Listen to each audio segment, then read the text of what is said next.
Malawi Today.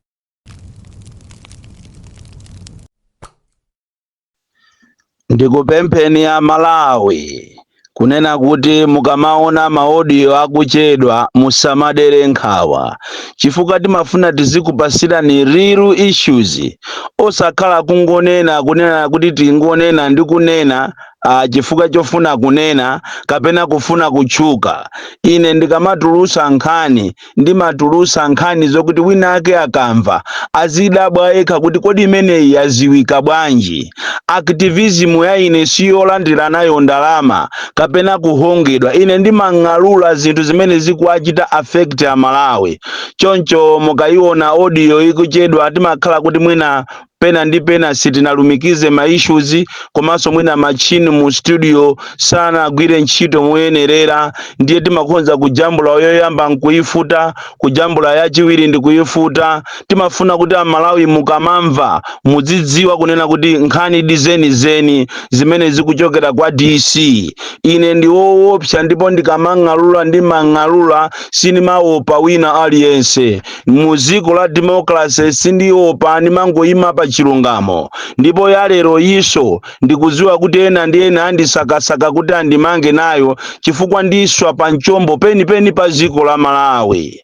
Anthu ena akakhala m'maudindo amaona ngati iwo ndi opambana, amaona ngati ayandikana ndi Mulungu kapena ndi Yesu, ndikumatenga anthu ena ngati zisiru powabwatika boza. Ndikupempheni inu akuluakulu nonse amene muli m'maudindo osiyanasiyana kuchokera kwa president, ma ministers, akuluakulu ama department osiyanasiyana, akuluakulu ama ministries osiyanasiyana, kuti musamaone Malawi ngati ndi opusa, musamatenge Malawi ngati ndi ogona, musamatenge Malawi ngati ndi osazindikira.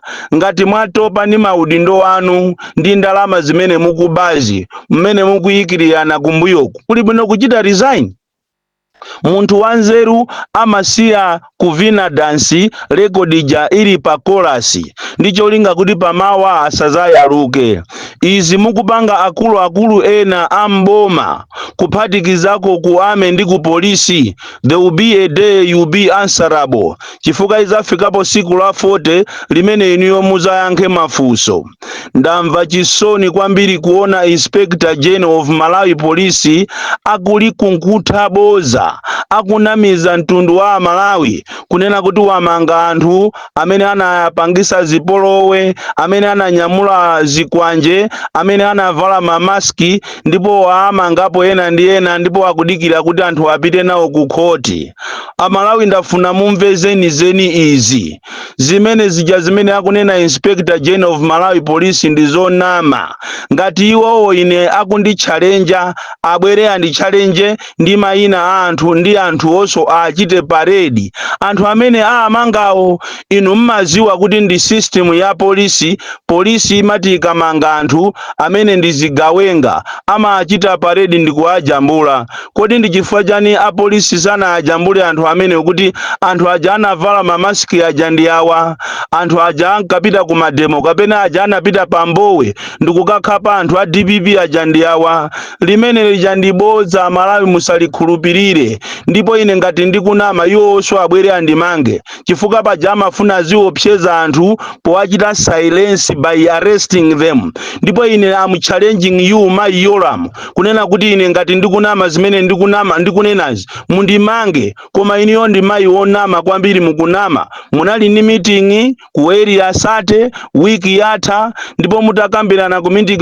manena kuti muli under pressure, ma donors, maiko osiyanasiyana komanso maloko NGO akukuchitani akizi iniyo posamanga anthu, posachita enforce malamulo, kumanga anthu amene anabweresa zikwanje. Ndiye kumene kuchako munagwirizanako bodza lonena kuti muuze mtundu wa Malawi powaona Malawi okupusa kunena kuti muanamize Malawi kuti mwamanga anthu pomwe anthu osimuna amange. mu meeting yanu ija anthu ena amakulu angizani amayi momuja kunena kuti izi tikupanga zisiku lina tizayaluka chifukwa amalawi azafuna kuti aziwe anthu komanso mayina awo, koma anthu atatu aku CID akulu amene tizatchule mayina kusogoloko chifukwa inenso I'm giving you 48 hours kuti anthu mwatchule mayina awo komanso mwachite parade. Asidedi apereka 48 hours, inenso ndikukupasani 48 hours kuti inu amayi yola mumubwere pa mtunda muuze mtundu wa Malawi anthu amene mwamangawo mayina awo ni nambala yawo kuti mwamanga anthu angati. Koma nkhani ndionena kuti akulu ama CIDs aku area 30 anakanisisa kwa mtu wa galu limozi ndi iniyo mayi yolamu kunena kuti anthu amene wawa tingwauza kunena kuti taamanga, ndipo atakupasani malangizo kuti izizi zitisazinene inu munapanga makani. Nchifukwa chake zilo lija mu newspaper ija yanenedwa kuti iniyo mwamanga anthu amene ananyamula zikwanje anavala mamaski. I want to challenge you, the Inspector General, to come out clean and tell the world the names those who have been arrested. Otherwise, I want to tell the donors out there to say that's a big lie. The IG is lying big time. She has not arrested anyone. They haven't made any arrest so far. They are only trying to fool the world to make a picture look like they have done a good job when they are fooling us. Choncho ineso I'm challenging you kunena kuti ngati ili nkhani yomangana mbwere muzani mange ine pajatu ineso tunda topatu mwezi umene ni mamangidwa ndi unowo wa December. Ndiye sindikuziwa kuti mukundisiyira chani, koma ikakhala nkhani imene iyi ndiyonama ndipo ndikufuna ndiuze mtundu wa Malawi kunena kuti ena mwa iwo amene amapanga nawo zimene jakuvala maski kunyamula zikwanje ndi ma assistant superintendent wina waku area 3 zina aje tilinalo, wina waku region uko komanso osewondera traffic mayina awo tilinawo, komanso bwana wina commissioner waku area 30 mayina awo tilinawo, ndipo amatumidwa ndi akulu aku area 30 konko amauzana kuti nthawi ino ndi ya operation, ndipo mmakavala zibia zanu kunyamula zikwanje kuvala mamaski kumachita parade ngati iniyo ndi anthu amba yeti ndinu a polisi. Choncho amayi be clean ngati mwatopa muisiye ntchito muchite resign. Anthutu anzeru amachita resign zinthu zikaavuta, ndipo ena ofuna kuchita protect integrity yawo amachita resign, amafuna kuti asuke mbiri yawo. Ine ndimanyadira anthu antundu umenewo monga mene achitira a minister ja Nyalonje. Komanso kunali uku timati Bete Mahuka wamayi waku Eskom anali finance director, anachitanso resign ataona kuti anthu ena akufuna azimupusisa azimuuza kuti azilemba macheke, iyeyo anachita resign. Inu yonse mukoza kuchita resign pofuna kusuka mbiri yanu, koma kuti muziyapusisa Malawi ndikumana makuti we have made some arrests regarding those that tukupanga knives just to make Malawians look like fools. Ineyo zimenezo sinimalola. Ndiye ndikufuna ndikuchallenge kuti I'm giving you 48 hours amayi muulule mayina a anthu komanso ma identity awo anthu amene mwamangawo, otherwise that cannot be tolerated in a democratic dispensation of governance. We are not fools. We are not going to accept that. Iniyo amayi ndinu munthu onama kwambiri ndi anthu anu atatu amene ali the topmost ku area 30, ndipo okulangizani anakulangizani ku meeting yanu koma simunafune kumva. Kodi inu ngati mmamva simamvatu? That's why takupasani malangizo osiyana kuchokera kale kunena kuti apolisi akuzunzika, ngakhale omwe wakupita ku mission yokale yakalembera uyu wa fake wa meki wa Annabel Ntalimanja amene asanachitikepo mu dziko lonse lapansi ngakhale ku America. Kalembera okuba, kalembera okuti anthu akupasidwa ndalama ngakhale ndi azibusa omwe ndikumakalika mu chalichi kuti kamvotereni Chakwera, kamvotereni MP wakuti wa MCP. Anthu amene akupita kukalembera amene wa apolisi kumachinga polisi auzidwa kuti aliyense pobwera kumeneko ndi awo si yakumeneko aliyense obwera kumeneko akapereke 300 ndeta ipangeni 300 abale anga times 15 munthu wakhala ni ndalama zingati.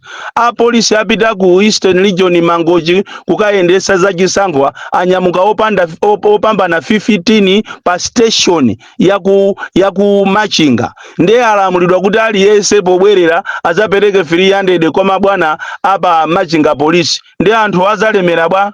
Tikakuuza ni zimenezi, instead of you taking action mungogona nderero muzikapusisa Amalawi kuti iniyo mwamanga anthu ama demonstrations. Ndipo ndi ayamike anamiwa kuti mwalemba kalata yabwino kwambiri mwa challenge amene watuluse maina tione koma maina satuluka. Chimene ndiziwa ineyo ambiri aja amatenga zikwanjaja ndi apolisi ena also ndi a traffic kumadaba kuti abale wa traffic assistant superintendent wa kweli ya free zina anje ndili nayo ine sinimacheza kumaso wa traffic iso ina wa ku region akuvala nditu chinyau ndikumana mangati ndi demonstrator amene ali wa Wide ndikumaphatikiza ndi anthu akwansundwe amunchesi kumaoneka ngati ndinu madolo ndiye mwayaluka tu amayi mwayaluka anthu akuonani ngati simwatulusa anthu amene watikutulusa mayina.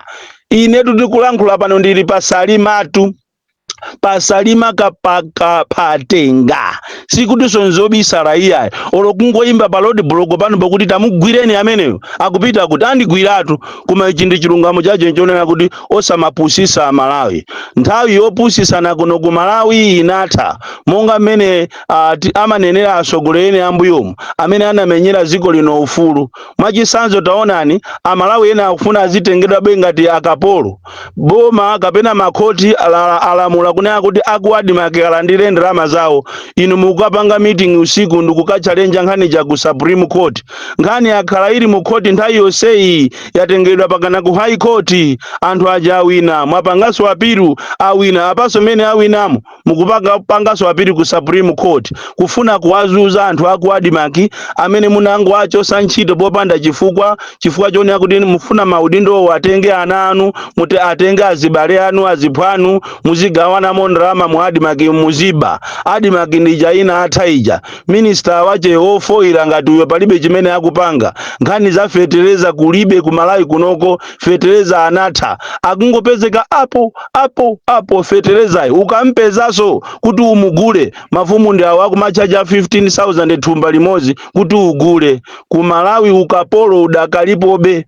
Mukapita ku Matie Estate kumene anthu akuzunzi kakokopsha tipite Matie Estate akuthyolo ngati chakusatemwa uku Matie Estate ngati kumulanje kulujeri ndipo kulujeri kondeye kwa nyanya ukapolo kuzuza anthu. Tikunena pano zunguina akumalesa anthu kuweta nkhuku pa komboni kunena kuti nkhuku zimasokosa olo mwana kuti apezeke mwanaye wakulira ndiye kuti mzunguyo amazuka usiku ndikumakashauta.